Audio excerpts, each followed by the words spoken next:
영상을 보기 전에 구독과 좋아요 꼭 눌러주세요. 출출함을 달래려고 간식으로 구입한 빵빵한 감자칩. 그러나 포장을 뜯는 순간 아니 이렇게나 내용물이 적어도 되는 걸까 했던 적 있으시죠? 질소를 샀더니 과자를 더 물어줬다는 말이 나올 정도로 허무했던 경험. 미국에선 이런 과대포장 때문에 소송까지 가는 일이 적지 않습니다. 풀스토리, 오늘은 미국의 식품 과대포장 소송에 대해 들여다보겠습니다.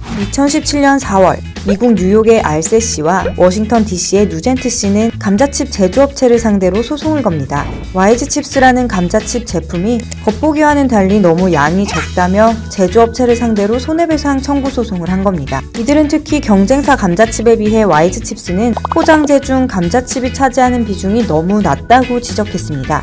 사실 와이즈칩스의 과대포장 논란은 이번이 처음은 아니었습니다.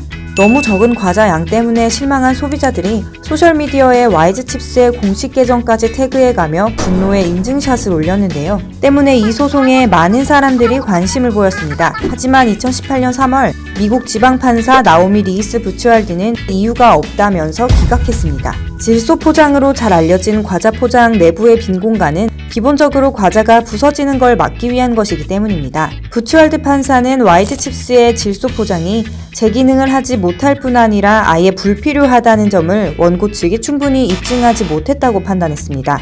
부츠왈드 판사는 제품의 중량 정보가 포장지에 알기 쉽게 표기된 점에도 주목했습니다. 감자칩의 무게가 큰 글씨로 써 있어서 누구나 중량을 알 수 있고 이렇게 표기된 중량이 실제 과자 중량과도 다르지 않아 과대포장으로 보기 힘들다고 봤습니다. 감자칩뿐만이 아닙니다. 2017년 5월 미국 미주리주의 로버트 브렌턴은 초콜릿 업체 허쉬를 상대로 $500만 달러의 손해배상 청구 소송을 제기합니다. 허쉬의 와퍼스와 리세스 제품을 보면 박스 내부의 초콜릿이 각각 59%, 71%밖에 들어있지 않다는 이유였습니다. 이에 브렌턴 씨는 허쉬가 미주리주 상품 판매법을 위반했다고 주장했습니다. 이에 대해 나네트 로레이 판사는 와퍼스 제품의 포장 방식에는 문제가 있다면서 정식 재판을 통해 다퉈볼 여지가 있다는 결정을 내렸습니다.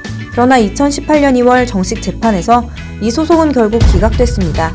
로레이 판사는 와퍼스 제품이 초콜릿으로 100% 차있지 않다고 해서 원고인 브레턴이 실질적인 피해를 입진 않았다며 소송 자체를 없었던 일로 기각했습니다.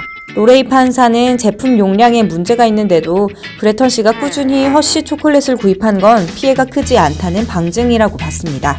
그러나 과대포장 소송에서 제조업체의 과실이 인정된 사례도 있는데요. 2019년 1월 초콜릿 회사인 기라델리와 러셀 스토버를 상대로 낸 소비자의 소송에서 두 회사가 소비자를 속인 혐의로 $75만 달러의 벌금을 물어야 한다는 판결이 나왔습니다. 법원은 특히 앞으로 소비자들이 초콜릿 포장지 안을 들여다볼 수 있도록 측면부에 투명한 비닐 포장을 추가하라고 명령했습니다. 질소 과자와 초콜릿 포장지 안의 텅 빈 공간, 정말 제품을 보호하기 위한 불가피한 수단인지 아니면 기업의 교묘한 상술인지 한 번 더 생각해 볼 필요가 있습니다. 지금까지 풀스토리였습니다.